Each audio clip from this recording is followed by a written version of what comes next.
Hello. Start. तो आज से फिर सेक्शन 3 नहीं, निबंध में सेक्शन 3 में कहावत है। कहावत आप जो है नया चीज है और नया इसलिए कहा जाता है सिलेबस में नहीं था, नहीं तो है तो पुराना ही चीज। एक कहावत है क्या ये जानना जरूरी है। कहावतों का मीनिंग क्या होता है, हम किस संदर्भ में कहावत कहते हैं, इसका उद्देश्य क्या होता है, हम इसका प्रयोग कहाँ करते हैं, क्यों करते हैं, इससे क्या लाभ मिलता है, मानव जीवन में इससे क्या हमको प्रेरणा मिलती है। इन सारी बातों का इसमें उल्लेख होता है कहावतों में।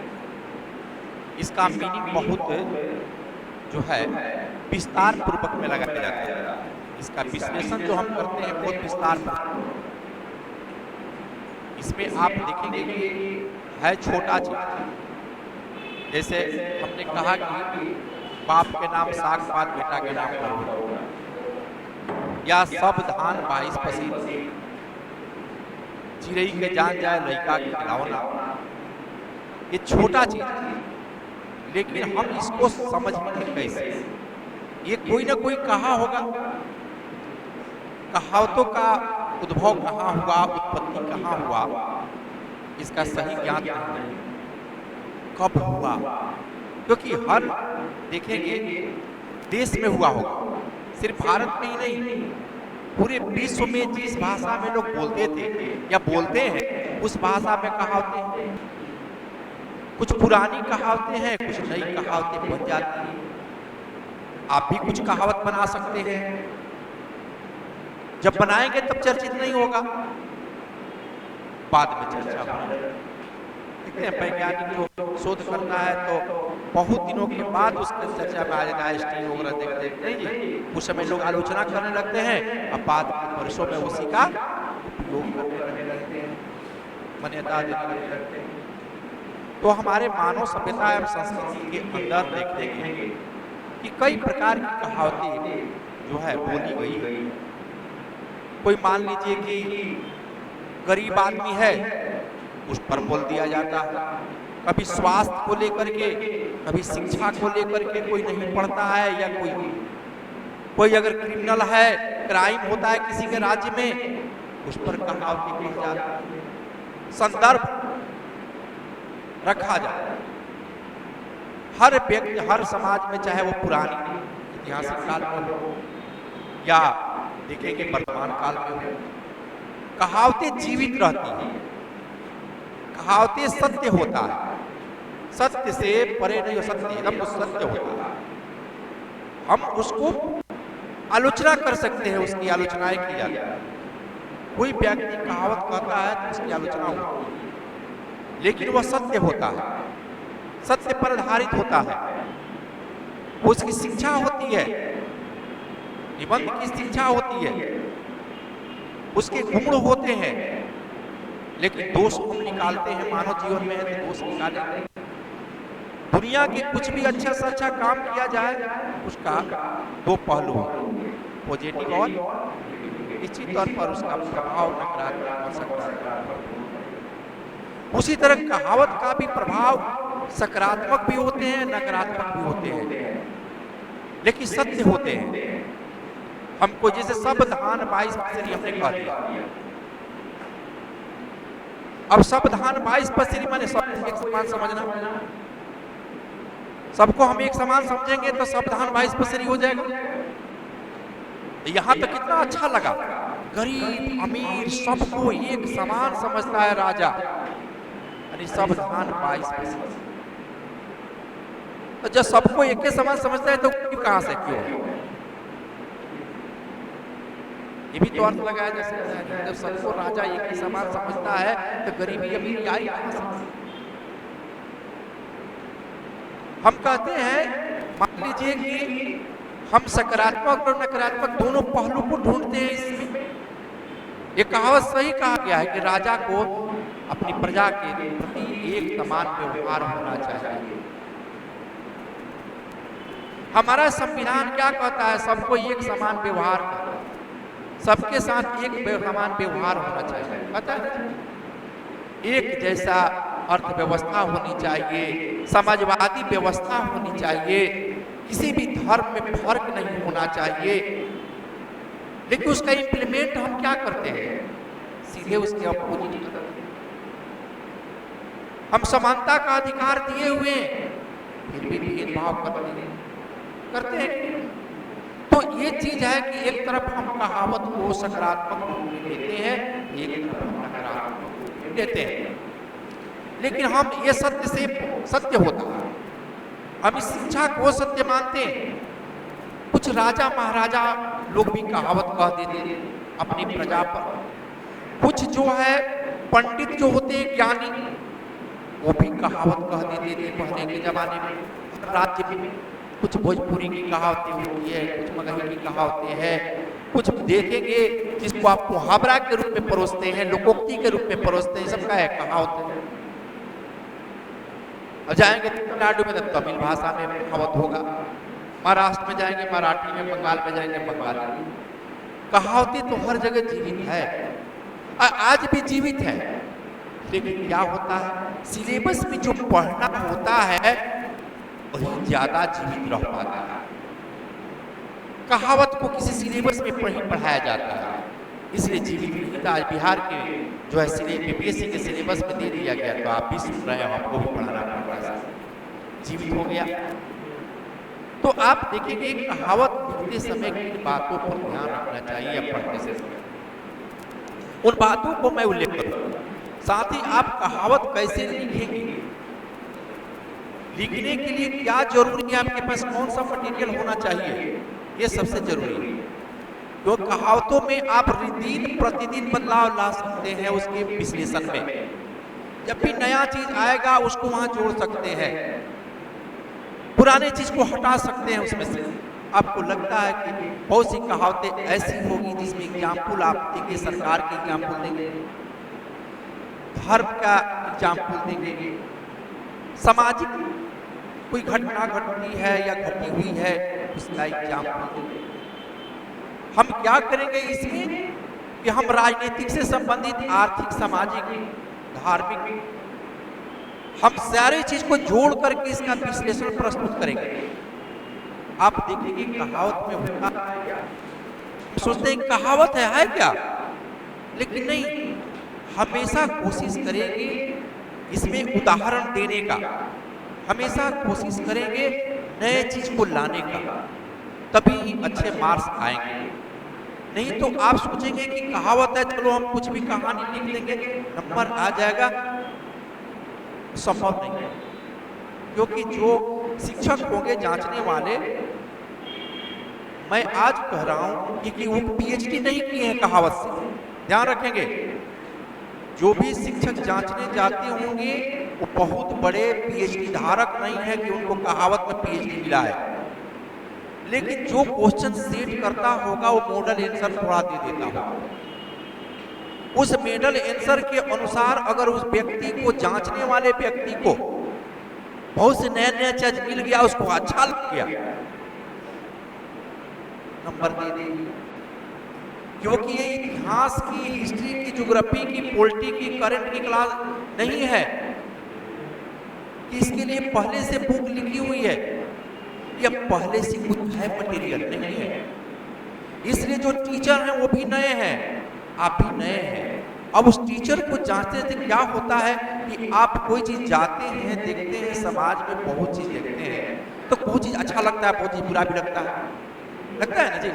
तो बुरा लगता है तो क्या करते हैं, आपका निगेटिव अप्रोच जाता है, अच्छा लगता है तो पॉजिटिव जाता है। तो शिक्षक को आपका लिखा हुआ अच्छा चला गया, आ गए, क्योंकि ऐसा नहीं है कि वो पहले से इसमें से महारत हासिल किया हुआ है, नहीं, कोई भी, क्योंकि उस पर इसका कोर्स ही नहीं पढ़ाना है कहीं। तो जब कोर्स ही नहीं पढ़ाना है तो जानता कहाँ है वो शिक्षक, जानता नहीं है कुछ, वो कॉपी जांचते जांचते जान गया, अरे ऐसे भी होगा, ऐसे भी होगा, क्योंकि कहीं आप ही बताइए, कहीं है किसी यूनिवर्सिटी में पढ़ाई जाती है कि पहले से वो जानता हो? हाँ, उसमें क्या है, साफ साफ लिख देना है और हम नए चीज को ला कर या पर्यावरण से भी जोड़ सकते हैं। आप आर्थिक देखेंगे, आप हम ही पढ़ाते हैं, पहला बैच पढ़ाए होंगे तो हमको बहुत सी कमियां दिखाई दी, दूसरा बैच पढ़ाए थोड़ा और कमियां को सुधार किए, फिर पढ़ा रहे हैं, फिर अब आज हम सोच रहे थे कि नहीं इस चीज को भी डाला जा सकता है, क्योंकि नए नए जैसे खोज कीजिएगा नया नया चीजें, क्योंकि इस पर इससे संबंध में कहीं बुक नहीं हुए, दो चार गो बुक उठा कर ला करके पढ़ लिए, ऐसा तो है नहीं। तो आपको सोचना है, समझना है। अगर मैं जो लिखा रहा हूं आपके समझ में भी कुछ आ रहा है नया चीज, तो जोड़ दीजिए, हमसे सलाह लेकर जोड़ दीजिए, लेकिन जोड़ने का कोशिश ऐसा माइंड ब्रॉड होना चाहिए कि आपको हम निबंध में कुछ नहीं है, सिर्फ आपका उसका मीनिंग जानना और उसका विश्लेषण क्षमता, हम इन क्षेत्रों को चुनेंगे और चुन करके हम विश्लेषण करेंगे, क्योंकि ये अवधारणा विकसित करना है।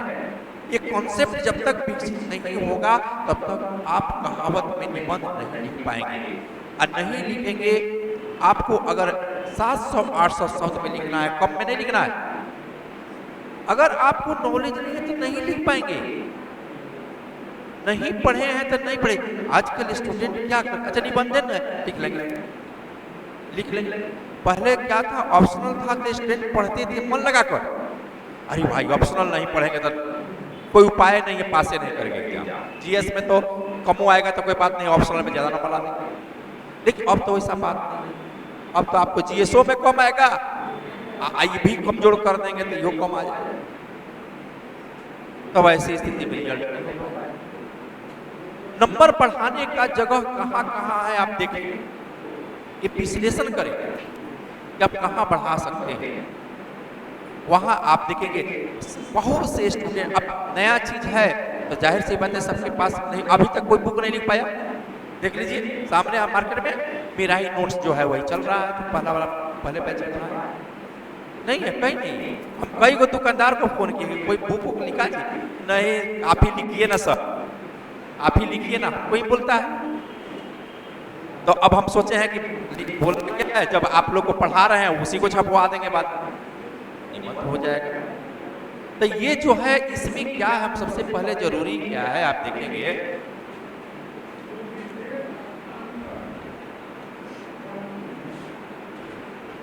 जब आप निबंध पढ़ेंगे ऐसे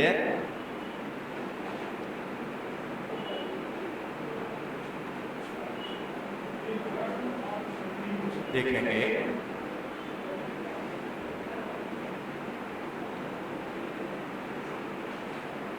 निबंध जो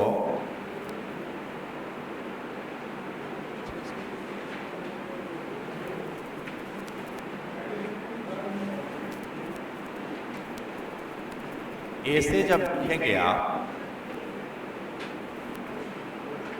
इसमें 3 भाग है, आप जानते हैं, इसको बताने की जरूरत है नहीं। सेक्शन 1, सेक्शन 2 और सेक्शन 3। सेक्शन 1 में एथिक्स, लेकिन इस बार एथिक्स नहीं पूछा, सामान्य क्वेश्चन पूछा।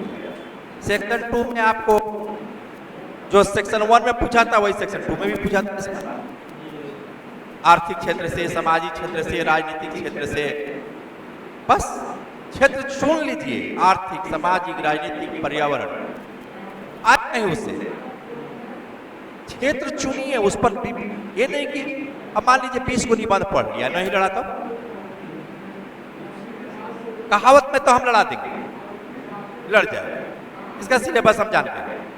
लेकिन मान लीजिए उसमें से तब क्या करेंगे आप, एक पकड़िए क्षेत्र, 20 को तैयार कर लीजिए, 25 को वो ठीक है, लड़ गया तो ठीक है, अन्य एक क्षेत्र तैयार कीजिए कि हम इन्वायरमेंट, पर्यावरण से लिखना है तो पर्यावरण पर हम निबंध, हमको मान लीजिए सामाजिक क्षेत्र से लिखना है तो सामाजिक क्षेत्र का हम तैयार कर, कि हम जाएंगे वहां तो सामाजिक लिखेंगे, जैसे पहले हमें स्टूडेंट लोग को क्या बोलते थे कि तुमको यही लिखना है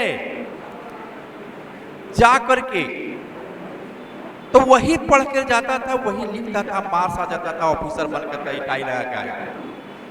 लेकिन अब वैसा तो नहीं है, क्योंकि ऐसा हुआ, मैं बता रहा हूं कि कुछ नहीं करना है, बना बनाया भोजन था पहले, जो बताते थे आप 3 महीने में सब तैयार करके हो, जो बताते थे 10-12 को दे देते थे, वो 8-10 को लड़ जाते थे लाइन से, अब छाप के चला, तो वो तो समय गया, अब तो आपको पढ़ना पड़ेगा, क्योंकि ऑप्शनल रहता तो अभी भी आप चिंतित नहीं होते। लेकिन इसके लिए भी चिंतित, कहावत के लिए चिंतित नहीं होना है। सेक्शन 1 और सेक्शन 2 के लिए पढ़ना क्या है, जो जीएस में पढ़ रहे हैं वही, कुछ ज्यादा नहीं पढ़ना है, जीएस में सब चीज आप पढ़ रहे हैं, उसके लिए अलग से नहीं है। हम देखिए आप लोग का जब निबंध का क्वेश्चन, तो हमको लगा देते हैं कहावत तो हम तो लिख ही देंगे, तो दोनों क्वेश्चन में से कोई लिखा जा सकता है, सेक्शन 1 सेक्शन 2 बढ़िया से, लेकिन उसका ज्ञान होना चाहिए कि हम क्या क्या शब्द का प्रयोग करेंगे, बीच बीच में कुछ लोकोक्तियां भी डाल देना चाहिए उसको। आप देखेंगे निबंध में सेक्शन 3 में क्या पढ़ना है, इसमें कहावत पढ़ना है,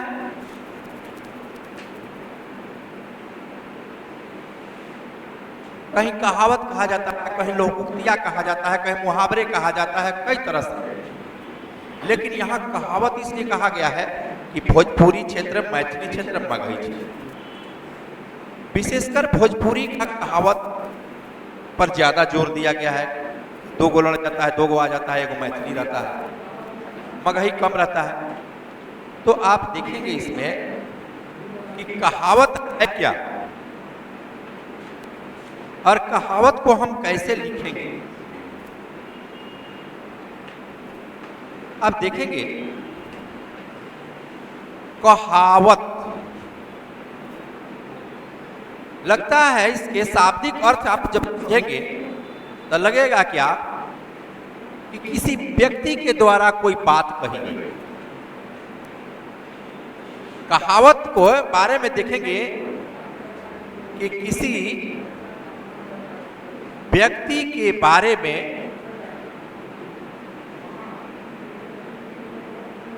कोई बात कही गई,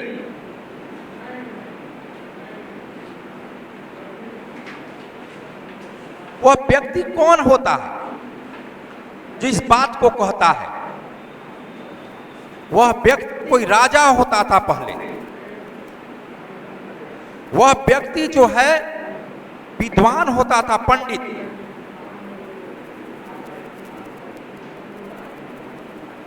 पंडित ठीक है जी, कैसे रहेगा, ठीक है, विद्वान होता था जो दरबार में जाता था और कहावत, कुछ कहावतें किसान लोग कहते थे, खेत बोने गए उसमें कह दिए। कुछ लोग जो देखेंगे कि आप ऐसी कहावतें जो होती है कुछ स्वास्थ्य को लेकर होती है, कोई बीमारी हो गई उस पर कहावत हो गया। कुछ देखेंगे रोजगार को लेकर के कहावतें बन जाती है, राजा को लेकर के कहावतें बन जाती है। राजा अच्छा नहीं है तो उस पर कहावत, राजा अच्छा है तो उस पर कहावत। अब कोई राजा अच्छा है तो कहेंगे सावधान 22%, वाह मेरा राजा गजब है, मेरा शासक, मेरा प्रधानमंत्री गजब है। सब लोग को एक समान समझता है, नहीं समझता है तब आलोचनाएं करते हैं। नहीं जी, अब देखेंगे कि शिक्षा पर, शिक्षा के संदर्भ में लिख सकते हैं हम, कई संदर्भ में आप देखेंगे कहावतें होती है। हम खेती किसानी करते हैं, उस पर हम देखते लोग बोल देते हैं, कहावतें कह देते हैं। हम लोग आजकल हम भी जो है पढ़ाते पढ़ाते कोई बात आ जाता है टॉपिक, तो कहावत का प्रयोग कर लेते हैं। मैंने बहुत सी, एक छोटी सी बात बहुत सी बातों का विश्लेषण कर देता है। जैसे मेरे बारे में आपको दिया कि सावधान, सर के लिए सावधान 22%। सटी किस लिए बैठेगा कि सारे स्टूडेंट को एक समान हम समझते हैं। अगर उसी में हम भेदभाव करने लेंगे तो क्या कहेगा, ना सर भेदभाव करते हैं, सावधान 22% नहीं। ऐसा हम इसका प्रयोग जो आप देखेंगे कि कहावत जो होता है, हमने क्या कहा, किसी व्यक्ति के बारे में कोई बात कही गई है और किसके लिए कही गई है, दूसरे के लिए कही गई है, दूसरे के लिए कही गई है।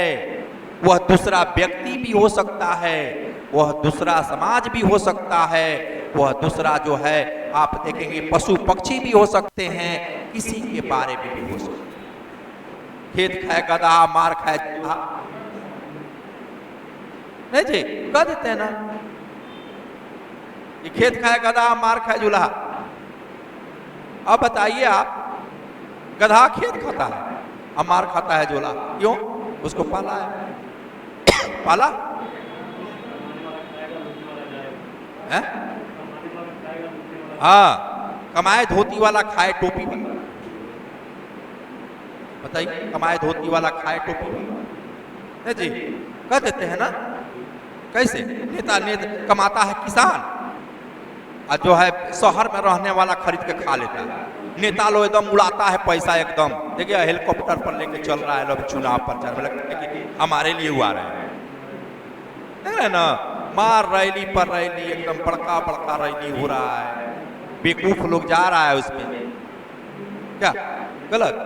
उसको जितना जाने वाला है कुछ मिलेगा जी, उसको कुछ नहीं मिलने वाला, वो रैली में जाने वाला को कुछ नहीं मिलेगा, लेकिन जा रहा है। तो क्या हुआ?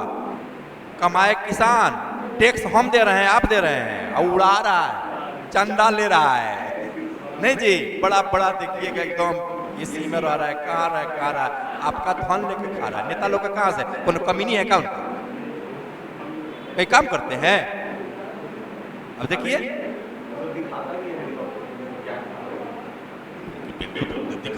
अब भाई अब रजे है, नेता सब क्या है, राजा है। अभी आ रहा है धूप में एकदम चेहरा को जला ले रहा है, देख रहे नेता लोग का स्थिति खराब हो गया इतनी भारी धूप में। आज जब आएगा वहां तो क्या करेगा, आपको गोड़ पर गिर जाएगा, ऐसे ऐसे सलाम कर रहा है, आप फजी देने के बाद से अब आप जाइए, मिलेगा नहीं, मिलेगा नहीं। 10 किस्म का कपड़ा बदलेगा, जितना है सब मार्केट का कपड़ा सिलवा लेगा, है कि नहीं? तो ये भी इसी हम लोग क्या कहते हैं, कमाए धोती वाला और आए टोपी। कई तरह की बातें हैं, नहीं जी चिड़ई के जान जाए लड़का खिलाओ, हम किसी की हत्या कर देते हैं, हंसते हैं, वाह क्या रूसा। और देखिए अब इराक ईरान में, और देखिए इजराइल में आज मारा है मिसाइल, इजराइल मारा है, लेकिन अब इजराइल को भी समझना चाहिए वो समय नहीं है जिस समय वो जूझ थे सबसे, समय बदल गया है, इतना ध्यान देना होगा। अब वो भारत नहीं है, हर देश को लड़ने में नुकसान है। आप समझते हैं कि हम मार देते हैं तो क्या हम पर हमारा नुकसान नहीं हो रहा है? नुकसान हो रहा है। अब ईरान है, इराक है, लेबनान है, सब मिल जाएगा, उसके बाद से क्या होगा? आपकी आबादी कितनी है? 90 लाख। 90 लाख क्या कीजिएगा, उसमें से मार देगा, अगर इस सब मिसाइल से सबसे मार दे अगर 50 लाख को, तब क्या होगा? अमेरिका हो चाहे दुनिया हो, नुकसान तो इजराइल है। जहां युद्ध होता है वहीं नुकसान होता है। नुकसान होगा किसका? युद्ध स्थल कौन बनेगा? युद्ध स्थल तो वही ना बनेगा जी। अभी देख लीजिए चढ़ा करके क्या क्या सब मरवा दिया ना यूक्रेन को, अमेरिका ही चढ़ा करके उसको मरवा दिया। भागना ही है। युद्ध से समस्या का समाधान नहीं होता है, युद्ध में नुकसान होता है। जी तो देखिए आप, जनता जो है इतना कमा कर देती, कहती है कि हम क्या करते हैं, अपने देश की रक्षा करते हैं, जरूरी है। तो क्या हम गोली बारूद करके ही देश की रक्षा कर सकते हैं? हम संवाद करके नहीं कर सकते हैं? संवाद भी है कि दोनों देश मिल करके, सभी देश मिल करके संवाद तब व्यक्त कर सकते हैं। गुट में शामिल होना गलत चीज नहीं है। आप किसी गुट में चल गए तो सामने न आ गए जी कि हम नाटो में शामिल होंगे, यानी आप उसको जो है रूस को परेशान करना चाहते हैं। अब वास्तव में यूक्रेन तो रूसी था, आप अलग कर लिए। अभी मौका आया है पूरा, वहां की जनता को भी भोगना पड़ रहा है, सबको भोगना पड़ रहा है। विकसित देश है तो क्या है, आपको तो रोडे पर आना पड़ रहा होगा। अभी वहां की जनता कहाँ होगी, कैंप में होगी, एसी मिल रहा होगा। तो ये चीज है, युद्ध से नुकसान होता है।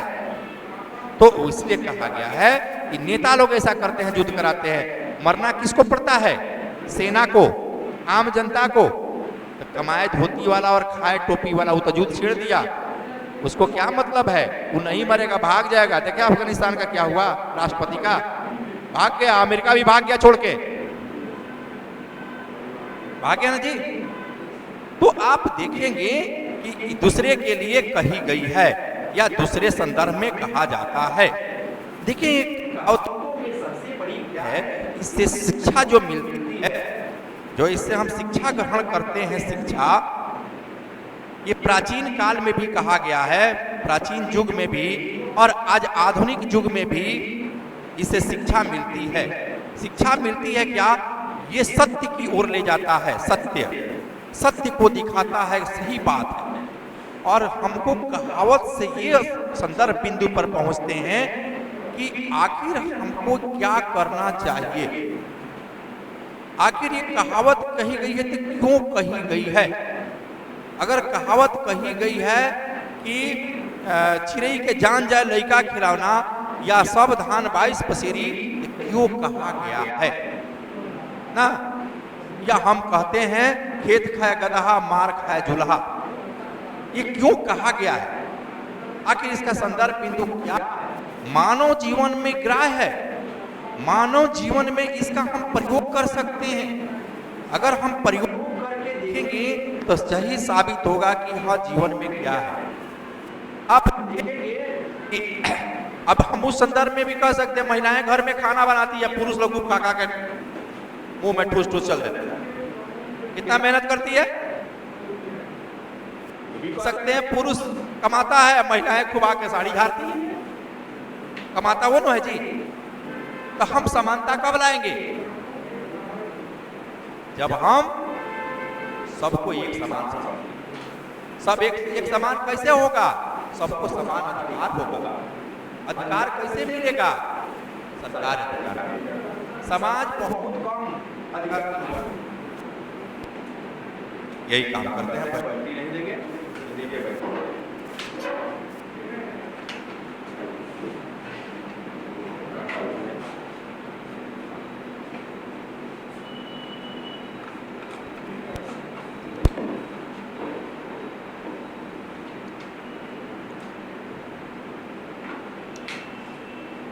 हाँ, देखेंगे कि हम इस सत्य की ओर पहुंचते हैं, सत्य की खोज इससे हो जाता है। जीवन में जो भी है, आप देखेंगे कहावतें कही गई है, उसका हम भावार्थ निकालते हैं। सबसे पहले हम क्या कैसे लिखेंगे, लिखने के संदर्भ में हम जाएंगे तो देखेंगे कि कहावत को लिखने के लिए कोई भी कहावत है, जैसे मैंने ले लिया एक एग्जाम्पल, मैंने सावधान, कहीं कहीं धन का भी प्रयोग होता है, 22 पसेरी, 22 पसेरी।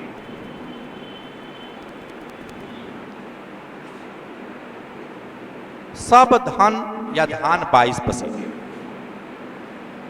देखेंगे सबसे जरूरी है इस कहावत का अर्थ। कहावत में जरूरी है इसका अर्थ समझना, मीनिंग समझना कि आखिर इसका अर्थ है क्या। दूसरे संदर्भ बिंदु में हम पहुंचेंगे, इसका भावार्थ क्या है। माने कहने का भाव क्या है, हम किस भाव में कोई बात कहते हैं। तीसरे हम अर्थ में तरह हम बिंदु पर जाएंगे तो तीसरे बिंदु पर सबसे जरूरी है इसका विश्लेषण करना। इसका विश्लेषण जो करेंगे, किसी भी कहावत का सबसे मेन पॉइंट जो होता है सत्यता की ओर होता है और सकारात्मक होता है। सकारात्मक विश्लेषण करेंगे, लेकिन जब सकारात्मक विश्लेषण करेंगे तो आज आधुनिक युग में आप देखेंगे जो कहावत पुराने जमाने में कही गई है आज जो सत्य है लेकिन नकारात्मक भी है। कुछ सकारात्मक पहलू भी है और कुछ नकारात्मक पहलू भी है, क्योंकि बहुत सी ऐसी चीजें कह दी जाती है। जैसे मान लीजिए हम पगडंडी पर चलते थे पहले, आपको मैं बता रहा हूं, मुसल्लेपुर हाट में गए होंगे, इस रोड से मछुआ टोली, फिर बीच से गली है आपको कहाँ मेलक स्टेडियम। आप लोग कितना पीच रोड देख रहे हैं, कितना सुंदर। मैं जब पटना में, मैं 90 के दशक की बात कर रहा हूँ, ये रोड जो था वो पत्थर का जो ईंट मिलता है, पत्थर वाला जो ईंट जो राजस्थान में जोड़ाता है उधर, वो पत्थर का ईंट 10 बाई 2.5 इंच का होता है ना, 5 इंच का, 5 इंच 10 बाई 5 रहता है। जैसे ईंट रहता है तो 10 बाई 5 होगा, 2.5 इंच मोटा। इसी से पूरा बना हुआ था खड़ंजा, सोली। वो एक बार बना दीजिएगा तो कभी टूटेगा नहीं, क्योंकि पत्थर क्या टूटेगा। ये सब आप रामपुर अगर बाजार समिति जाएंगे, ये सब इसी से बना हुआ था, क्योंकि वो गांव था। ये जो आज शहर आप देख रहे हैं बाजार समिति में, ये सब 2003 के बाद, 2 के बाद, 3 के बाद। क्योंकि डेवलप कब हुआ, न्यू इकोनॉमिक पॉलिसी जब आई, बड़ी बड़ी फैक्ट्रियां आई, छोटी फैक्ट्रियां आई, मल्टीनेशनल फैक्ट्रियां आई, तो लोगों को काम मिला, पैसा आया, सरकार के पास भी पैसा आया, कंपनियां आई तो टैक्स आया, सरकार सामानें बिकने लगी, पैसे आ गए। जितनी ब्रांडेड कंपनी देख रहे हैं आजकल, ये कोई नहीं था, सब 2000 के बाद ये सब कंपनियां आई। तो आप देखेंगे उस समय की कहावत जो कही होगी आज थोड़ा सटीक कम बैठेगा, क्योंकि आज आधुनिक युग में आ गए हैं। मोबाइल था नहीं था। हम लोग मोबाइल से आज हर चीज काम करते हैं, नेट से काम करते हैं। धर्म में बहुत चीज लिख दिया गया है, मोबाइलों के बारे में लिख दिया गया। उस समय मोबाइल था नहीं था, कहीं लिखा हुआ है जी, किसी भी धर्म में कहीं लिखा हुआ है आधुनिक चीज का? लेकिन हम प्रयोग कर रहे हैं कि नहीं? हम धड़ाधड़ प्रयोग कर रहे हैं। धर्म क्या चीज है? आस्था की चीज है। आप मानिए न मानिए, कोई उससे फर्क पड़ने वाला नहीं। धर्म एकजुटता की ओर ले जाता है, समाज को एकजुट करता है। जाति भी समाज को एकजुट करता है, लेकिन ये बांटता है। ये बांटता है सभी वर्गों में, अलग अलग वर्ग में बढ़ जाता है। इसीलिए जो है आप देखेंगे कि कभी कभी परेशानियां हम लोग को उठानी पड़ती है, जाति को लेकर या धर्म को लेकर के उठानी पड़ती है। धर्म पर भी कई कहावतें कही गई है। आप देखेंगे कि आप तो इतिहास के पढ़े होंगे कि धर्म तो बाद में आया ना जी, सारे धर्म बाद में आए हैं। हिंदू शब्द का प्रयोग कब हुआ है खुद आप जानते हैं, मुगल लोग आए, सब कब हुआ, उससे पहले नहीं था। मौर्य वंश वगैरह में सभी हिंदू थोड़े था, गुप्त काल में थोड़े था, सनातन चलता। सनातन का मतलब ब्राह्मण धर्म होता था। ब्राह्मण धर्म धीरे धीरे तब्दील हो गया, हिंदू में आ गया, सारे लोग उसमें जुटते गए। हम लोग तो श्रृंखला है जी। अब मान लीजिए ये अब ए वाले है, ये वही हो गया सनातन, ए बी सी डी सब आपस ई एफ जी सब बटे हुए हैं ना जी, सब अलग अलग में है। अभी क्या हुआ कि सनातन सबको धीरे धीरे जोड़ रहा है आधुनिक युग में। आधुनिक युग में दो वर्ग है, अभी सनातन में दो वर्ग है। एक वर्ग क्या है कि जोड़ने का कोशिश कर रहा है क्योंकि इसी से सत्ता हम प्राप्त करेंगे। एक वर्ग है कि नहीं, इसको तोड़ने का कोशिश कर रहा है कि नहीं, तोड़ेंगे तभी हम अलग रहेंगे। दो चल रहा है, एक धर्म चल रहा है, एक जाति चल रहा है। एक जाति चल रही है कि हम तो ये भी अपने जगह पर ठीक है, ये भी अपने जगह पर ठीक है। राजनीति करना है तो ये सोच रहा है कि अगर धर्म हावी हो जाएगा तो क्षेत्रीय पार्टी का उदय नहीं होगा, महत्वहीन हो जाएगा, है कि नहीं। सब अपने अपने जगह पर एक ही काम कर रहा है कि सत्ता प्राप्त कर रहा है। हमारे कहावतें भी कही जाती है बहुत कमजोर व्यक्तियों पर। इतना ध्यान रखिएगा कि कमजोर व्यक्तियों पर कहावत अधिक कहा जाता है, मजबूत व्यक्ति पर कहावत कम कहा जाता है।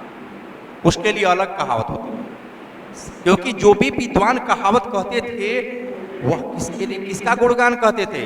राजा का गुणगान करते थे, शासक का गुणगान करते थे। आज भी हम लोग शासक का गुणगान करते हैं, लेकिन ये लोकतांत्रिक व्यवस्था के अंतर्गत हम राजा का, हम जिसको शासक कहते हैं, जो प्रधानमंत्री मुख्यमंत्री के रूप में है, उसकी आलोचना करते हैं। आज भी देखिए सोशल मीडिया पर काफ़ी आलोचनाएं होती है जी।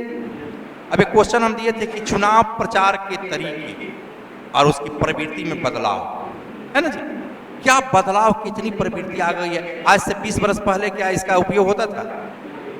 20 वर्ष का 15 वर्ष पहले यूट्यूब कब आया, फेसबुक कब आया, देख लीजिए 10 के बाद। तो 10 के पहले क्या था? प्रचार करने का तरीका अलग था। आज देखिए पर्सन कोई भी को मैसेज डालिए, पूरा वायरल हो गया, सब लोग देख लिया जी, है कि नहीं।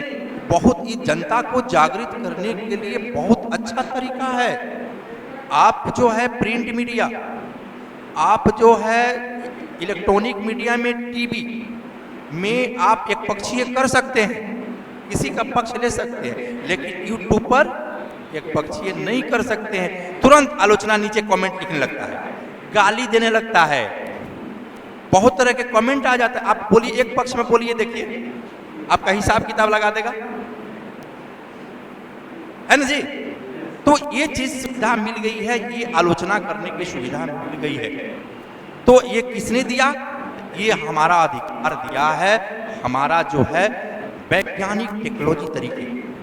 वैज्ञानिक टेक्नोलॉजी नहीं होता तो आज हम इतना डेवलप नहीं कर पाते। हम आज देखेंगे कहावतें बहुत डेवलप नहीं कर पाया, क्यों? कि उसका हम प्रयोग करना छोड़ दिए। आज आधुनिक युग में आप लोग कोई भी कहावत नहीं बोलते होंगे, क्योंकि आपको कोई जरूरत ही नहीं है इसका। लेकिन आप जब पढ़ रहे हैं तब जानना शुरू किए हैं, यही सी बात है। नहीं तो कोई कहावत बोलता है जी। आज की युवा वर्ग में आप देखेंगे बहुत शिथिलता आ गई है। युवा वर्ग जो है एक नया ऐसा युवा तैयार हो रहा है, उसको किसी से मतलब नहीं है, किसी से मतलब नहीं है। क्योंकि अभी जो सर्वे आया है 38% जो है आई कार्ड जो बनता है चुनाव का, युवा जो है जिसका फर्स्ट वोटर है भारत में, 38% ही आई कार्ड बनवाया है वोट देने के लिए। आप बताइए कितना परसेंट? 62% ऐसे युवा 18 साल के हैं कि जो आई कार्ड बनाए ही नहीं। अब समझिए कि वो कहाँ जा रहे हैं। यानी उनको कोई रुचि नहीं है कि हमको वोट देना है, नहीं जी। तो अब देखेंगे ये नए युवा, नया तैयार हो रहा है हमारा युवा। ये युवा जो तैयार हो रहा है टेक्नोलॉजी है, वो मतलब नहीं रख रहा है, वो मतलब माल पर रख रहा है, पैसा कमाएंगे खाएंगे। एक युवा था पहले, जैसे हम लोग के समय में, कि हम लोग सोचते पैसा कमा करके ये खरीदेंगे, वो खरीदेंगे, ये करेंगे, वो करेंगे। आज के युवा कहते हैं नहीं, पहले कपड़ा खरीदो, गाड़ी खरीदो, ऐश करो। गलत। समय बदल गया है, क्योंकि ये नया नया भारत है, नया बिहार है, चाहे जो भी हो। ये प्रभाव कौन डाल रहा है?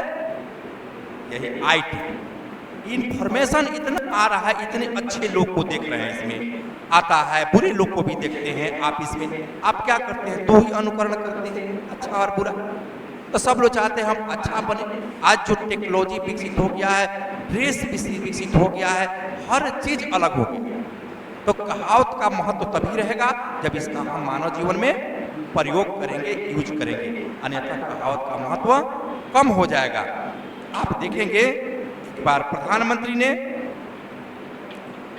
अपने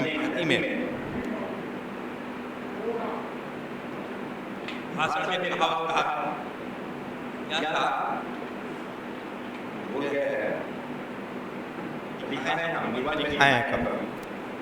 तो चर्चा हो जाती है, चर्चा हो जाती है, जो बड़ा आदमी कोई बात कहेगा वो चर्चित हो जाएगा, ध्यान रखेंगे। उसी बात को अगर दूसरा व्यक्ति कहे तो कोई नहीं पूछने वाला है, लेकिन बड़े आदमी जो बड़े पद पर बैठा है वो बात कहेगा तो समाज के लिए चर्चित विषय होगा। अब देखिए, विश्लेषण जब आप करते हैं, इसका विश्लेषण करने के बाद ये सकारात्मक पक्ष का विश्लेषण आपने किया, लेकिन इसमें नकारात्मक भी जोड़ना है, नकारात्मक भी जोड़ना है। जैसे हमने कहा सब धान 22 पसेरी, तो मान लीजिए कि बासमती चावल है 100 रुपया किलो, 150 रुपया किलो मान लीजिए, और यदि परमल है या और कौन चावल है ना जी, बास है कौन, हाँ मैंने कई कुछ चावल है, तो अलग अलग दाम का है ना जी, अलग अलग दाम को अगर कहा जाए अगर ऊपर जाइएगा वहाँ, मान लीजिए जो बेचने वाला विक्रेता है वो कहे कि नहीं आप ले जाइए, सब एक के दाम में दे, नहीं आता है कभी सब माल एक 10 रुपये नहीं बेचता है, सब सामान एक 10 रुपये, चाहे कंघी लीजिए, रुमाल लीजिए, पाउडर लीजिए, क्रीम लीजिए, सब है, हर एक माल 10 रुपये ऐसे बोलते हैं। अब देखिए तो अब क्या हुआ, मैंने सारे सामान मैंने एक समान समझ रहा है, तो यहाँ अगर सारे धान को एक समान कर दिया जाए और बासमती हो, अरबा हो, उसना हो, सबको, तब लोग क्या कहेगा, ये भी एक नकारात्मक भी कहेगा, दो तरह के शब्द आएंगे, लागत कि बनियावा जो है बौरा गई, बौराइल सब समझ, भोजपुरी में बौरा गया, मैंने उसका दिमाग खराब हो गया, जैसे मुख्यमंत्री जी 400 के 4000 बोल दिए नहीं जी, उसी तरह से ये लगा दिमाग का खराब। दूसरा क्या बोलेगा, लागत लगी, ये जो है बनिया जी बाप रे एकदम सब चीज एक के सामान दे रहे हैं जी, लगता है धन कुबेर खोल दिए हैं क्या, ये भी बात आएगा। नहीं होता है जैसे लड़का अगर दहेज लेना चाह रहा है तो कहते दहेज वाह क्या वो समाज में, और नहीं ले रहा है तो लोग कहेगा लगता है लड़का में कुछ कमी है, दहेज नहीं लीजिए तो लगेगा लड़का में कुछ कमी है, इसीलिए को पैसा दहेज नहीं मांग रहा है। ये भी हो जाता है किसी किसी समाज में, आजकल तो समाज बदल गया है, लेकिन किसी किसी समाज में ऐसा होता नहीं है जी। तो उसी तरह से इसमें भी हम नकारात्मक पहलू को ढूंढेंगे, और नकारात्मक पहलू को ढूंढ करके वही उसी जगह विश्लेषण कर देंगे। ये नहीं कि फिर हम बाद में आलोचना करेंगे, नहीं, उसी जगह हम 2 लाइन में विश्लेषण करेंगे, और जब विश्लेषण हो जाएगा पूरा तब हम उस निष्कर्ष पर पहुंचेंगे। अब हम इसका निष्कर्ष लिखेंगे, निबंध का, कहावत का, इससे हमको क्या मिला, क्या ज्ञात हुआ, हम पाए, और क्या इसमें और पाना हो गया, निबंध लिख दिए कहावत का। अब इसमें हमने जो है आपको देखेंगे एक सब धान 22 पसेरी, पहला सब धान या धन 22 पसेरी, जब हम इसका अर्थ ढूंढेंगे तब पाएंगे कि सबको एक समान समझ। इस शाब्दिक अर्थ होता है सबको एक समान समझना। जब आप इसको लिखेंगे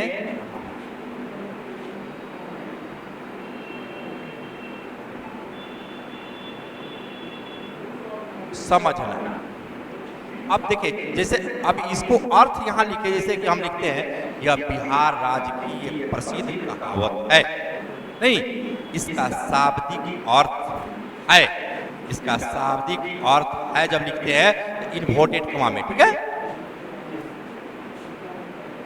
सबको एक समान समझ। ये क्या होगा, आपके लेखन शैली को दर्शाएगा कि आपको हिंदी में बहुत पकड़ है, कहाँ आपको इन्वर्टेड कॉमा देना है, कहाँ कॉमा देना है। ये आपके अंक को 5 नंबर बढ़ा देगा। आप जो समझ रहे हैं कि सिर्फ लिखने से ही नंबर मिलेगा, नहीं, कलाकृति करने से भी नंबर मिलते हैं कि हम किस चीज को कहाँ सजाएंगे। हम एक ही बात बता रहे हैं इसमें कि जिस तरह से आपका सिर है, मुंह है, सब कुछ हम लोग का प्रकृति ने बनाया है ना जी, तो जब बनाया है तो क्या इस मुंह को अगर हमको पैर के नीचे बना देगा तो अच्छा लगेगा जी? नहीं लगेगा। या नाक को पीछे दे तो हम लोग कभी कभी सोचते थे, बच्चे थे, कि नाक को आगे काहे दे दिया, जब सर्दी होता था ये पीछे ही दे दिया रहता, लेकिन अच्छा लगता जी। हम मानव में भिन्न हो जाते हैं। हाँ, सारा मानव का पीछे ही रहता तब अच्छा लगता, सारा मानव का पीछे रहता तो अच्छा लगता। तो आप देखेंगे कि सबको एक समान सजा देना है एकदम। कैसे भी कह रहा है कि सबको एक समान समझना, यानी सबको एक समान सजा दीजिए। अब हम देखेंगे इसका भावार्थ। भावार्थ क्या है, भाव इसका क्या है, भावार्थ क्या कह रहा है? ये कह रहा है कि किसी भी वस्तु को एक समान अगर माना जाए, चाहे वह किसी भी मानव को अगर एक समान अधिकार दिया जाए, तो हम उसको जो है सबधन 22 पसेरी समझें। यह जो है विश्लेषण करता है किस चीज का, समानता पर जोर। सभी व्यक्ति को एक समान करने को कहता है। वह स्त्री पुरुष में भेदभाव को रोकता है, वह नीच ऊंच में भेदभाव को रोकता है।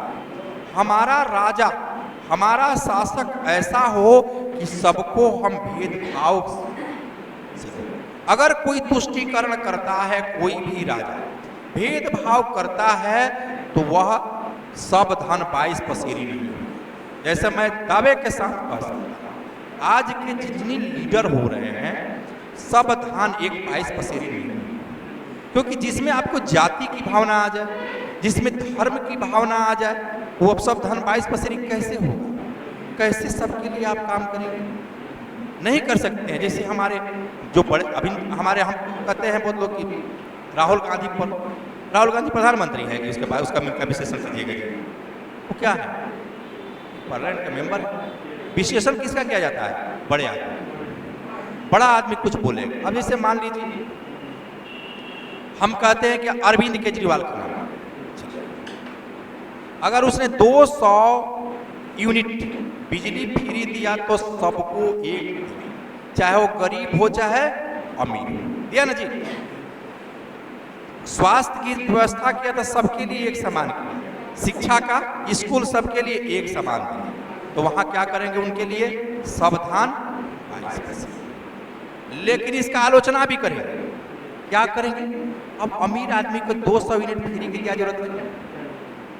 उसको 20,000 कितना लीटर पानी की जरूरत क्या है? उसको क्या जरूरत है? गरीब आदमी को जरूरत नहीं है जी। हम गरीब को नो बूस्टअप करेंगे कि ऊंचा उठे, अमीर को हम क्यों देंगे? अमीर को ही अमीर बनाएंगे। सावधान 22 उनके लिए भी एक तरह से उनकी आलोचना भी की है, एक तरह उनकी। अगर मान लीजिए हमारे प्राइम मिनिस्टर हैं नरेंद्र मोदी, एक जैसे सबको अनाज 5 किलो दे रहे हैं, किसको? जो गरीब जरूरत है उसको, तो क्या है? सावधान 22 पसेरी करने की कोशिश हो रही है। लेकिन यहां क्या है? अब हिंदू मुस्लिम करने लगते हैं, तब एक समान कैसे हुआ? अब सावधान 22 पसेरी सारी जनता को एक समान कहां समझ रहे हैं आप? नहीं समझ रहे हैं जी। बहुत से क्षेत्रीय लीडर जो है जाति आधारित बन गया है। बहुत सी पॉलिटिकल पार्टियां, देखिए मांझी जी अलगे पार्टी है, नीतीश कुमार के अलगे पार्टी है, ये आपका लालू यादव के अलगे पार्टी है, मुकेश सहनी का अलगे पार्टी है, चिराग पासवान का अलगे पार्टी। ये क्यों जाति आधारित बनी है? ये क्यों बनी है? अपना हित साधने के लिए बनी है। ये जितनी छोटी छोटी पार्टियां होती है सोचती है कि अलग से हम लड़ेंगे तो 4-5 सीट मिल जाएगा, लड़ने के लिए जीत के जाएंगे तो मंत्री बन जाएंगे, कभी कोई मौका मिलेगा तो मुख्यमंत्री भी बन जाएंगे।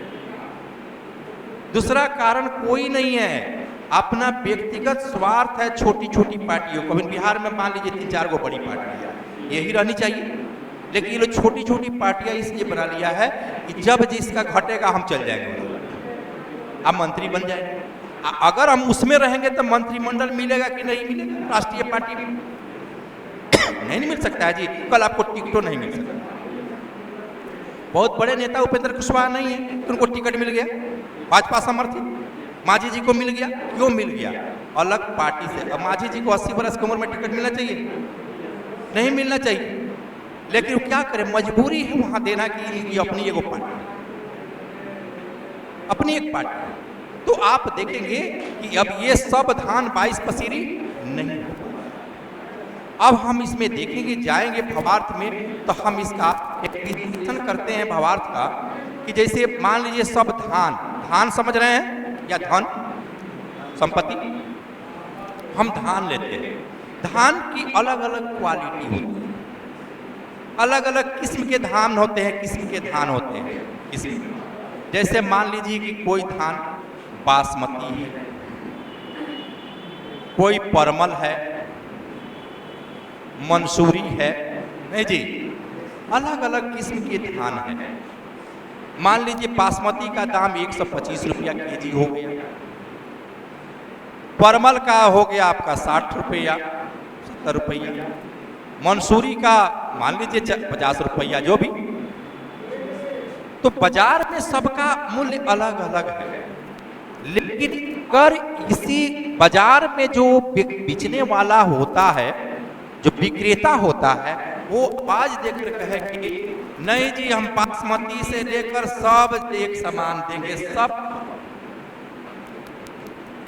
जो भी आप खरीदिए बासमती परवल जब है, तब क्या करेगा, बासमती चावल लोग लूट के लेके चल जाएगा, और परमल आप मंसूरी उसी तरह से उसका पड़ा रह जाएगा। ये समानता हुआ, आलोचना कर देंगे, आलोचना हुआ ना जी। एक तरह से जनता के लिए ठीक है, लेकिन जनता क्या चाहती है? जनता सबसे अच्छा चीज अब फ्री में सब मिल ही रहे के समान। अब कह रहा है कि नहीं सब 50 रुपया में ले जाइए, तो अब का क्यों है? जे ही मधुकर अंबुज रस चखियो सो करीन फल भायो, आ सूरदास काम धेनु तजी छेरी कौन दुहायो। देखेंगे सूरदास का लिखा हुआ है कि जो व्यक्ति मधु का रस चख लिया वो कस्या फल खाने नहीं दे। कस्या जो खट्टा होता है, कस्या फल खाने जाएगा जी? जो मीठा चीज खा लिया वो कस्या खाने जाएगा? तो जे ही मधुकर अंबुज रस चखियो सो करीर फल भायो, आ सूरदास कामधेनु, माने जो व्यक्ति कामधेनु गाय का दूध पी लिया है, छेरी कौन दुहायो, बकरी का दूध पीने जाएगा? नहीं जाएगा। तो जब उसको बासमती ही मिल रहा है 50 रुपया किलो, तो परमल मंसूरी खाने जाएगा? नहीं जाएगा। तब अब इसको क्या कहेंगे कि सब धान एक, सबको एक समान समझ लिया, नहीं जी, सब धान 22 पसेरी हो। कोरोना काल में देखेंगे सबको टीका लगाया गया जी, टीका लगा। अमीर गरीब में भेदभाव हुआ? नहीं हुआ, सब लोग लाइन लगा करके लिए, चाहे आप कितनों बड़ा आदमी हो आपको लाइन में लगना है, लिया ना जी। सब धान 22 पसेरी, वहां हम एग्जाम्पल इसको देंगे हम, ठीक ना। अब आप देखेंगे कि अब ये अलग अलग किस्में पर हो गया। राजा जो होता है, राजा सबके लिए समान होना चाहिए। हम इसका अब जब भी विश्लेषण करेंगे निबंध का, तो किस आधार पर विश्लेषण करेंगे? हम सबसे पहले ऐतिहासिक, निबंध को लिखते समय हम ऐतिहासिक, सामाजिक, राजनीतिक, सांस्कृतिक, पर्यावरणीय, सांस्कृतिक या धार्मिक, जहां भी ये मिलता है एग्जाम्पल, वहां से हम एग्जाम्पल लेंगे इन क्षेत्रों से, एग्जाम्पल हम देंगे। सटीक एग्जाम्पल होना चाहिए, वर्तमान का एग्जाम्पल मिल जाए तो और बेहतर रहेगा। अब आप देखेंगे कि हम राजा क्या होता है, हम ऐतिहासिक काल में जाएंगे, या शासक क्या होता है। हम राजा की बात करते हैं, हम शासक की बात करते हैं। वर्तमान में जो शासक है, जिसको हम प्रधानमंत्री, मुख्यमंत्री कहते हैं, जिसको नेता कहते हैं, जिसके हाथ में नेतृत्व होता है, उनके भी हम एग्जाम्पल पेश कर सकते हैं। राजा देखेंगे, अगर कोई राजा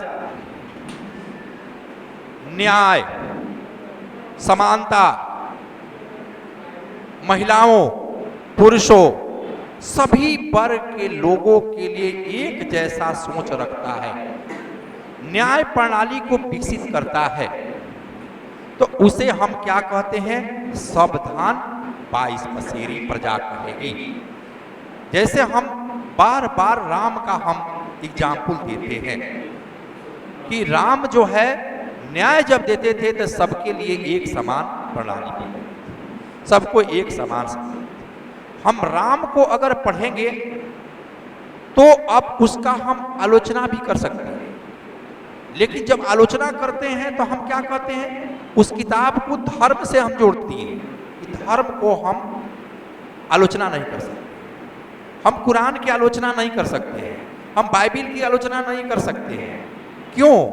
कि हमको समाज ने दबा दिया है कि हम किसी चीज का आलोचना नहीं कर सकते, करेंगे तो मारे जाएंगे, इसलिए लोग आलोचना नहीं। लेकिन आज आधुनिक युग में हम देखते हैं कि किताबों की आलोचनाएं हो रही, शब्द पर, वाक्य पर विचार विमर्श हो रहे हैं, क्योंकि जो लिखा गया किताब जो प्राचीन युग में उस समय की परिस्थितियों के अनुसार लिखी गई है, जो आधुनिक युग में सही नहीं हो सकता है।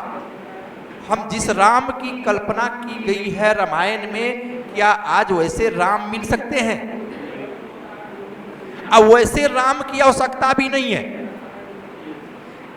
अगर आलोचना हम करते हैं तो हम राम राज्य की बात क्यों कहते हैं? कि राम राज्य में सब लोग एक समान हैं, ऊंच नीच सब एक समान। लेकिन वही राम जो है सीता को घर से निकाल देते हैं।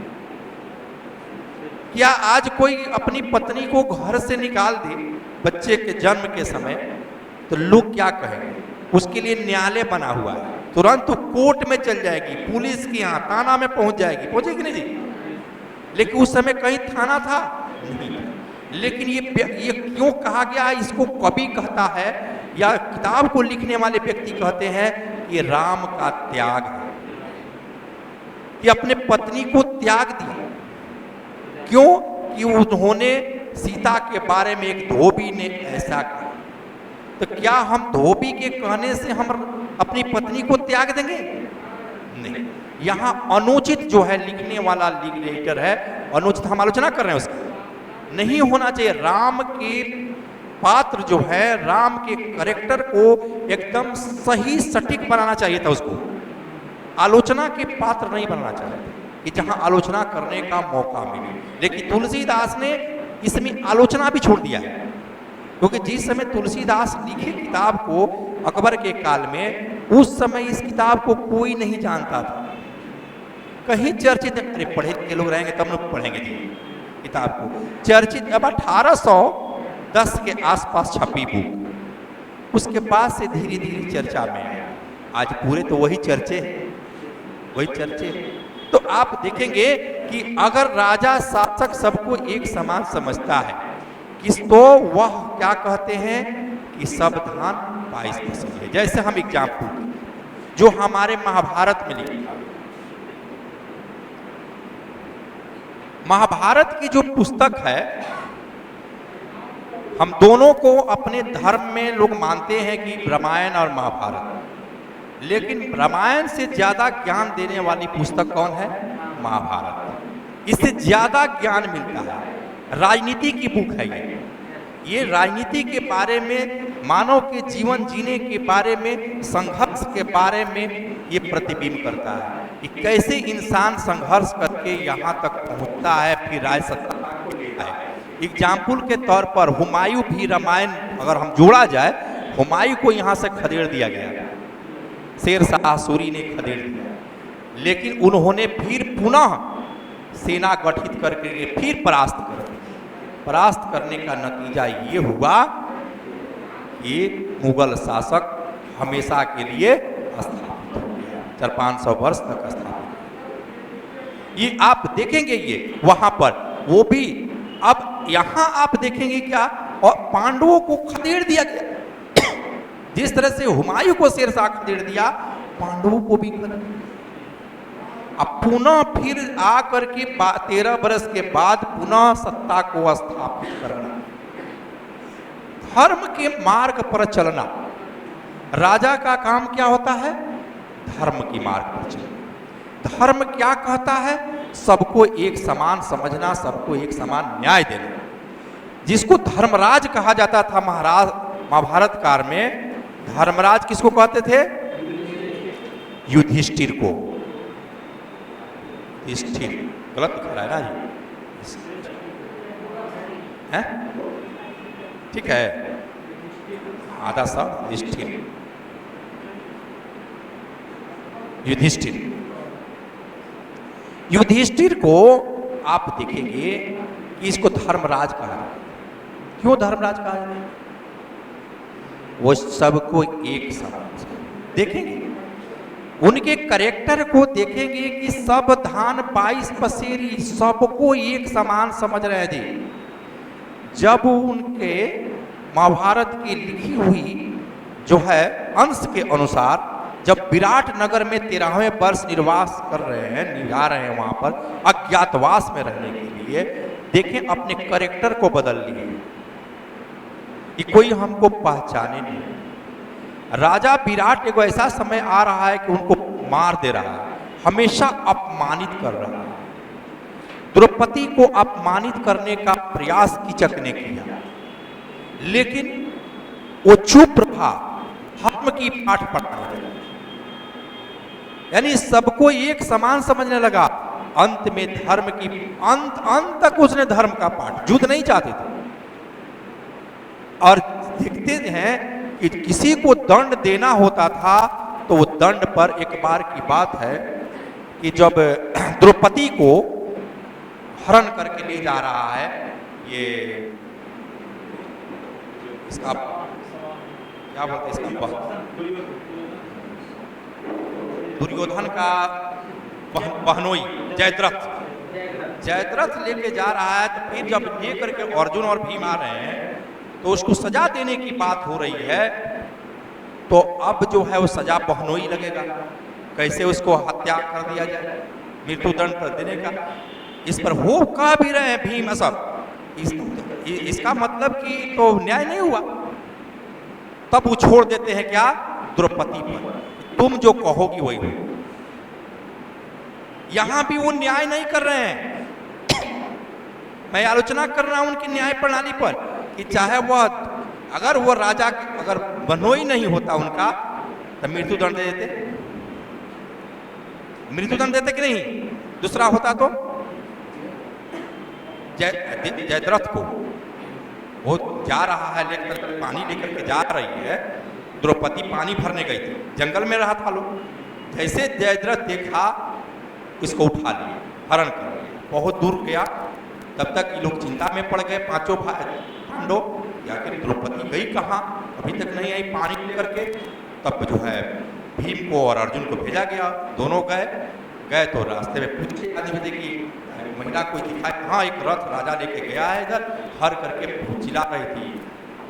अब इसने क्या, कितना तक कोस तक गया, तो 2 कोस या 1 कोस बाण चलाए, बाण चलाए, जैसे है कि आजकल कैसे मिसाइल चलाया जा रहा है, इसको उसी तरह से बाण चलाए तो टारगेट रहता है, ये टारगेट वहाँ आज भी है ना जी, टारगेट दे रहे हैं ना जी मिसाइल को, उस तरह से टारगेट होगा, टारगेट अपना मारे, टारगेट फिर लेकर के आए तो ऐसी बातें आई, कुछ अपना ही रिलेटिव निकला, लेकिन उसको तो मृत्युदंड, उसको क्या किया, बाल छिलवा करके भेज दिया, अपमान किया। लेकिन अगर क्या दूसरा रहता था, अपमान होता? वहीं पर अर्जुन भी मार देता, गाड़ देता। तो रिलेशन वाले को हमेशा बचाया जाता है, ये ध्यान रखेंगे। कोई भी अपने रिलेशन वाला को कोई मारेगा नहीं, ये ध्यान रख लीजिएगा। चाहे क्या गलत मैं कह रहा हूं, है अपना नहीं, यही होता है। ये कोई ऐसा व्यक्ति होगा कि वो नहीं कहेगा हाँ अपने, अच्छा बेटा गलती करता है कहेगा मार दो गोली, फांसी की सजा हो जाए, तो हर सा कोशिश करेगा कितना हो बच जाए, बचाने की कोशिश करेगा। तो ये आप देखेंगे कि राजा के लिए सर्वधन, फिर भी युधिष्ठिर ने जो जो काम किया उसके आधार पर कहा जा सकता है कि सावधान 22%, सावधान 22%। हम आज आधुनिक युग में जोड़ देते हैं इसको, ऐतिहासिक काल में एग्जाम्पल हमने ले लिया। आधुनिक युग में जब हम एग्जाम्पल लेते हैं तो आप देखेंगे कि हम नेता लोग, नेतृत्व को, लीडरशिप, आधुनिक युग में लीडरशिप को देखेंगे। सरकार प्रयास करती है कि जनता को जो है एक समान लाभ दिया जाए। जाहिर सी बात, सरकार का मोटो ये नहीं रहता है कि एक ही आदमी का लाभ, जो भी सत्ता में बैठता है, चाहे मुख्यमंत्री वोट किसी तरह से मांग के ले जाए, धर्म पर, जाति पर, जैसे वोट ले जाएगा, लेकिन वहां जाने के बाद थोड़े कहता है, जैसे मान लीजिए एग्जाम्पल के लिए, जब वैकेंसी निकलती है तो थोड़े कहता है कि एक ही जाति के हो जाए या एक ही धर्म के लोगों को हो जाए। वहां जो एग्जाम में पास करता है सबका होता है ना। तो आप देखेंगे यहाँ जैसे कोरोना काल में कोविड-19 जब आया तो आप देखेंगे सरकार ने क्या किया कि सबको खाने पीने की व्यवस्था, उसमें ये देखा गया कि कौन हिंदू है, कौन मुस्लिम है, कौन सिख है, कौन ईसाई है, कौन हरिजन है, कौन दलित है, कौन पिछड़ा है, अगड़ा है, कोई देखा गया जी। सब लोग एक घाट पर पानी पिया। ये जान जाइए, महामारी आती है, युद्ध होता है, वह तभी इंसान का पता चलता है। वहाँ गरीब अमीर सब एक समय रोड पर आ गया, मरने से सब बचता है, सब लोग बचना चाहते हैं। गांव के सरकारी स्कूल में सब रहता था, बनता था एक जगह खाना, कोई कहता था कि फलाना बनाया है, कौन बनाया, बड़ा अच्छा खाना मिलता था जी। मुखिया सब व्यवस्था किया था, लोग, मेरे गांव का मुखिया था, कर हलवा पूरी खिलवाता था। हाँ, हलवा पूरी नाश्ता देता, फिर दोपहर में दाल चावल सब्जी, फिर रात में पूरी सब्जी खिलवाता। वो मुखिया बेचारा हार गया 150 वोट से, लेकिन हाँ 150 वोट से हार गया। ईबीसी सीट था,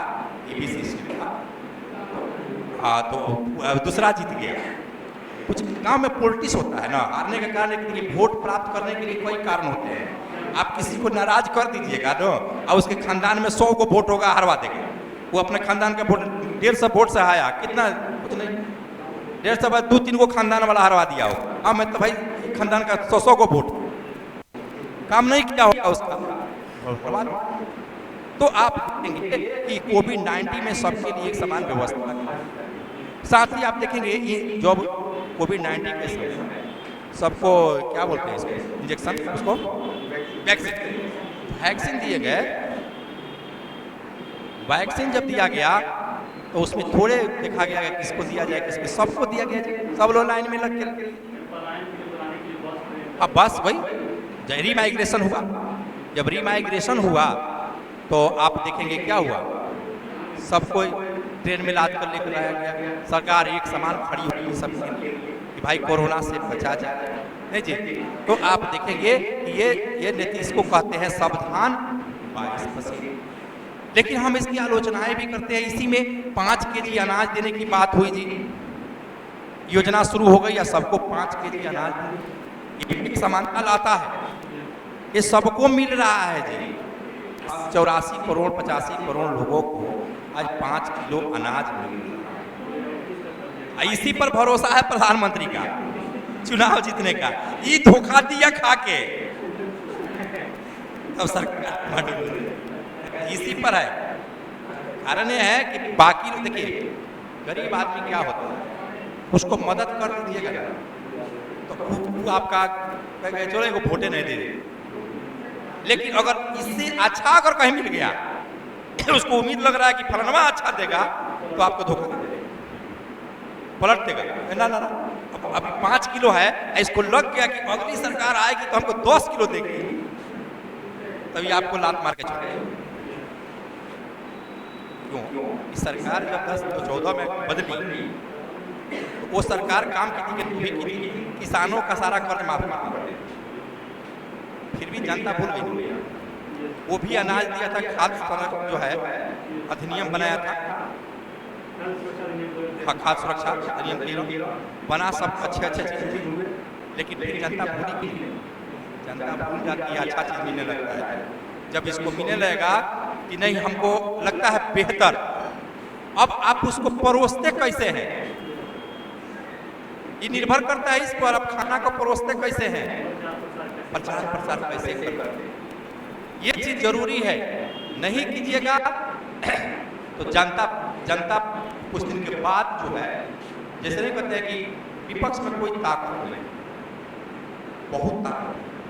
मैं आज जनता ताकत दे रही थी, जब आपसे उकता जाएगी ना, रहेगी ना ये व्यक्ति अब ठीक नहीं है, अपने आप जनता जुट जाती है, अपने आप जुट जाते। आपको पता नहीं चल रहा होगा कि वोटिंग में क्या हो रहा है। सब कह रहा है हम मान लीजिए बीजेपी तो कहबे करेगी हम जीते हैं, पिछले बार 3 सीटें जीते हैं, लेकिन अंदर अंदर क्या चल रहा है आप नहीं जानते। क्या चाहते हैं, हम पर वोट से भी जीत जाएंगे, अंदर हम लोग जानते हैं जी। 10 आदमी को पूछते हैं, हो गया, मीडिया वाला क्या जाता है 10 आदमी को पूछता है, उससे थोड़े होता है। लेकिन आप जनता के अंदर क्या चल रहा है, सबके मुद्दे अलग अलग होते हैं।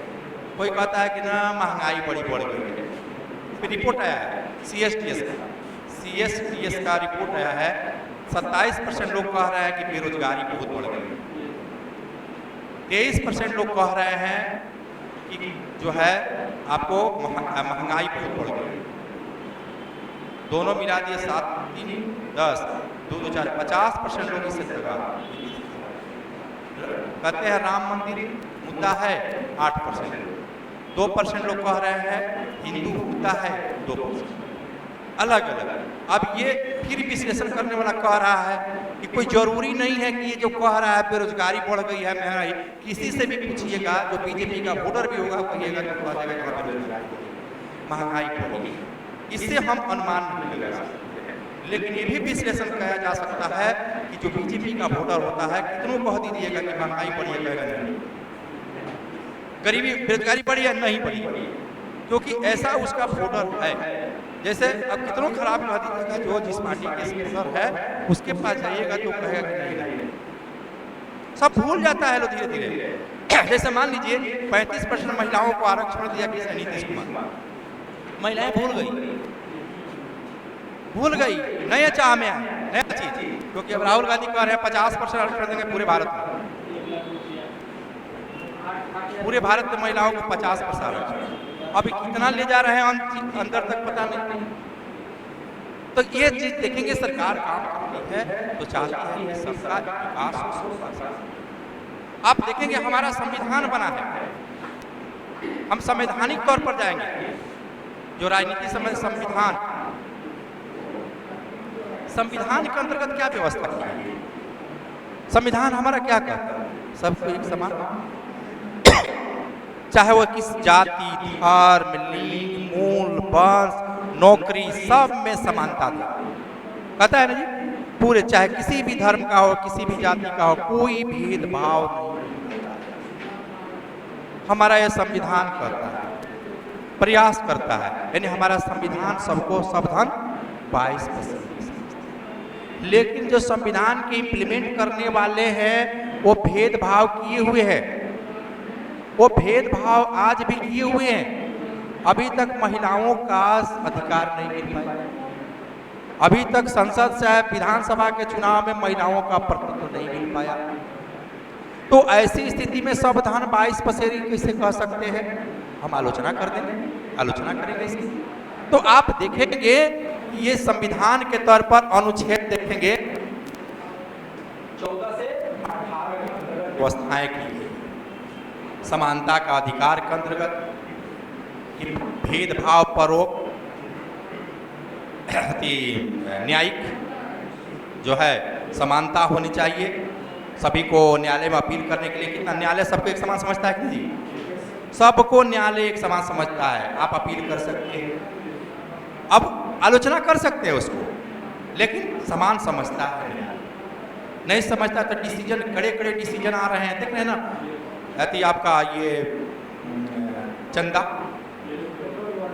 है, इलेक्ट्रॉन बॉन्ड, इसको असंवैधानिक घोषित कर दिया ना। ये आप लोगों को पॉलिटी का क्वेश्चन हो गया, शायद हम क्वेश्चन दिए भी एक आध। हाँ, तो इलेक्ट्रॉन बॉन्ड को देख के असंवैधानिक घोषित करो। यह संवैधानिक है, सही में असंवैधानिक।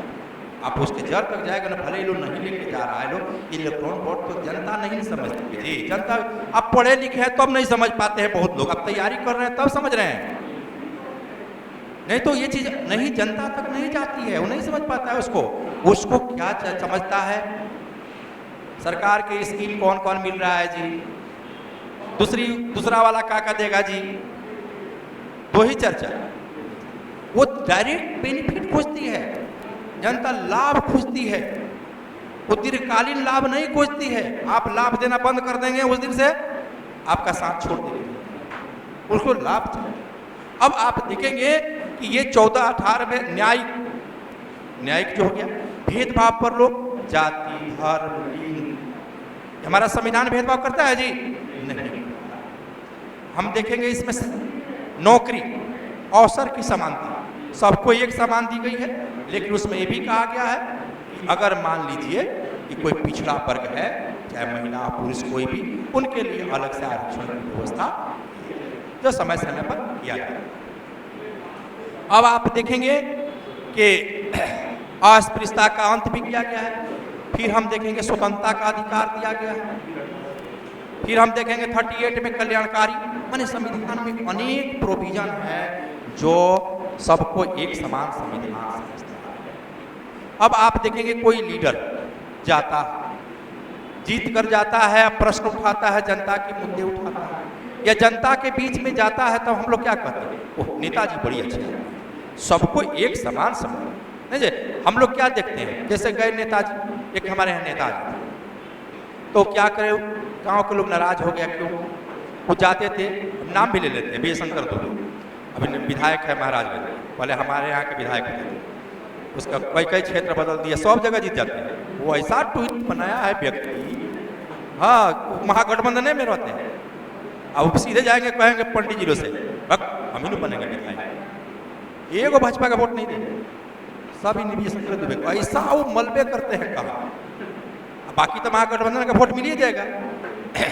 कैसे मुन्ना शुक्ला यहाँ खड़ा, आपको कहेगा एको भूमिहार वोट देगा, दूसरे को नहीं देगा, मुन्ना शुक्ला को इतना हो जाएगा। कुछ व्यक्ति होता है कि व्यक्ति पर देखा हमारे जाति का है भाई, कोई क्रिमिनल का सपोर्ट मिलता है, क्यों? कि हमारे जाति वाला है, सपोर्ट मिल जाता है जनता का।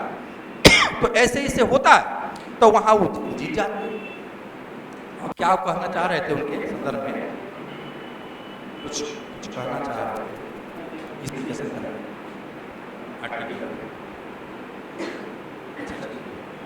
आप देखेंगे कि संविधान के अंतर्गत, हाँ नेता अगर अच्छा काम करेगा, जनता क्या कहेगी, सब धन 22 पसीने, नेताजी गजब बात नहीं है। हाँ, उनके बारे में क्या हुआ, गांव के लोग कहा जाते हैं खाली मुस्लिम के यहाँ मुर्गा तोड़ के चलाते हैं। कांग्रेस के लीडर थे उस सब, आज वो कांग्रेस में तोड़ के मुर्गा वहीं से आते हैं किसी में।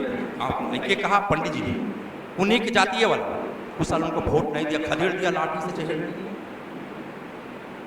फिर भी चुनाव जीत गए। अब पंडित जी लोग, पंडित दूसरा नहीं, चुनाव जीत गए। अब जो है फिर जो है, अब क्या करते थे पंडित जी लोग, क्या नहीं जाते थे, दूसरे की वो जानते थे कि तो वोट देवे करेगा, जाएगा कहाँ, दूसरा वोट लो ना जी।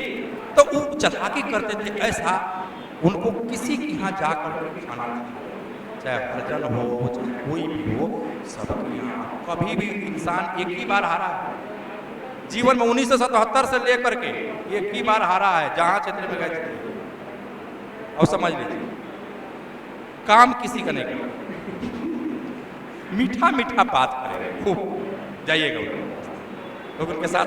हम कर रहे हैं कई बार, देखिए 1995 में पढ़ते थे, हमारे यहाँ आते थे, पूरा भोज जो चलता था मेरे यहाँ आता था। तो आप देखेंगे ऐसे ऐसे जो है नेताजी के बारे में लोग क्या कहते हैं, उनको वोट क्यों मिलता है कि सबको एक समान समझते हैं। क्योंकि वो जिस कास्ट से बिलोंग करते हैं उनके कास्ट के बहुत वोट कम है, ब्राह्मण का वोट बहुत कम है उन क्षेत्रों में, अब फिर भी वो जीतते हैं। आप समझ रहे हैं 12,000 13,000 14,000 वोट है, अब फिर भी वो जीतते हैं, तो कम समझ रहे हैं जी। आज तक हारता नहीं हो व्यक्ति। जो उनका जो उनके विपक्ष में होता था सबसे ज्यादा वोट राजपूत का था वहां, फिर भी हार जाता है। क्यों? एक वो कोरिलेशन बनाए थे, मुस्लिम यादव जितना छोटे छोटे सब के यहाँ जाते थे 5 बरस, फिर राज ढेर वोट लेकर के हार जाता था। तो ये जो नेता का ये गुण होता है, नेता का गुण होता है कि हम नेतृत्व क्या है? नेतृत्व किसी व्यक्ति की वह क्षमता अथवा गुण है जो दूसरे व्यक्ति को दिशा निर्देश, दूसरे व्यक्ति को दिशा, अब वो दिशा निर्देश देता है, उस पर लोग खुश हो जाते हैं। तो ऐसे क्या होता है, क्या कहते हैं लोग को? सावधान 22%। नेताजी कोई भेदभाव नहीं, ये सब। हम आगे टाइम हो गया है, छोड़ देते हैं, कुछ बचा है तो पढ़ा करके आएगा मेरा। इतना समझ गए ना जी? अब लिखने में कोई दिक्कत है? यही चीज लिखना है। अब इसी के लिए जो है कहीं कुछ नहीं मटेरियल मिल रहा है। अब जिसको जितने पढ़िएगा ना, जितने समझिएगा, आसान होते जाएगा। 100 नंबर है, 100 नंबर का जी कोई नहीं पढ़ेगा, जो नहीं पढ़ेगा उससे नहीं लिखेगा निश्चित तौर पर। बाकी सेक्शन 1 2 लिख देंगे, नहीं पढ़ेंगे तो कुछ ना कुछ लिख सकते हैं, आपको कहा जाए। लेकिन ये अगर कह दे, हम अभी कह दे कि कोई हम दे देते हैं, लेकिन नहीं है, अर्थ पहले नहीं जानिए, क्योंकि अर्थ जब तक नहीं समझेंगे तब तक आप भावार्थ नहीं लिख सकते हैं, और जब तक भावार्थ नहीं समझेंगे विश्लेषण नहीं कर सकते हैं, अब विश्लेषण नहीं समझेंगे निष्कर्ष नहीं लिख सकते।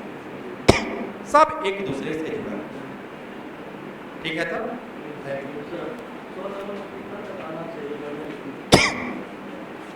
निबंध में यूपीएससी में हम लोग लिखते थे 60% जो नंबर आता है बेहतर माना जाता है।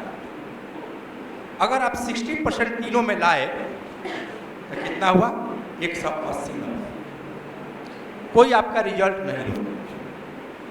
अगर आप 300 में 180 लाते तो आपका बहुत अच्छा नंबर, क्योंकि 3 तरह का निबंध है। किसी में हो सकता है कि इसमें 65 भी ला दीजिए, किसी में 55 भी है। तो अब वैसी स्थिति में क्या होगा? मेंटेन करके 65 वाला फिर 60% हो गया ना। जैसे पार्ट 1 पार्ट 2 पार्ट 3 ग्रेजुएशन करते हैं ना जी, तो किसी में मान लीजिए 70% आ गया, किसी में 65 है, मेकअप हो गया ना, मेकअप हो जाता है। उसी तरह से इसमें भी मेकअप करना हो तो निबंध, अच्छा निबंध लिख करके अच्छा नंबर लाया जा सकता है, 200 नंबर ला सकते हैं। क्योंकि आप क्वेश्चन जब अति में जीएस में जो होता है, जीएस में जब जिसका स्टैटिस्टिक्स नहीं बनेगा उसका फर्स्ट पेपर में नंबर और सेकेंड पेपर में नंबर लाने के लिए सारे क्वेश्चन को बढ़िया से लिखना हो। 20 को क्वेश्चन है आजकल आ रहा है, देख रहे ना, 20 क्वेश्चन को लिखना है, कोई ना कोई तो दब जाएगा, तो वहाँ नंबर कम आने के चांस है। हम एक लड़के को देखे, हम निबंध का क्वेश्चन मार्क्स दिखाया था उनको, 68 या 68 वाला में भेजा था, तो उसको सब वो दोनों में ठीक था, इस कहावत में उसको 25 नंबर। वो बोला कि सर हम जानबे नहीं करते थे कुछ, ऐसा ही कुछ कुछ लिख दिए तो वो 25 नंबर दे दिए। जैसे कि पहली बार आया था ना, लोग समझ नहीं पाए थे, फिर भी उसका सिलेक्शन हो गया। अरे भाई सबको खराब है, सबका खराब हो गया था, नहीं समझे? जब मार्क्स खराब जाएगा कहावत में, तो उस समय कोई पढ़ा नहीं था तो सबका खराब हो गया होगा। स्टेटिस बना दिया, रिजल्ट हो, क्योंकि स्टेटिस बनाना जरूरी है, वो मार्क्स वही बनाना है। चलिए तब ठीक है।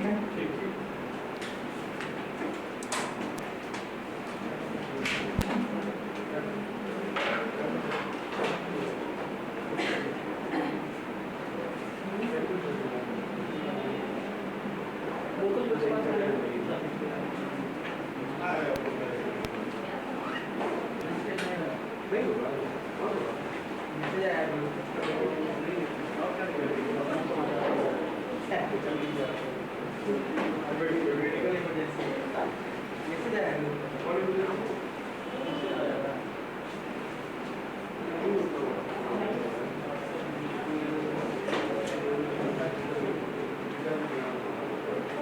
होगा, हो मैम, नहीं होगा साइंस टेक।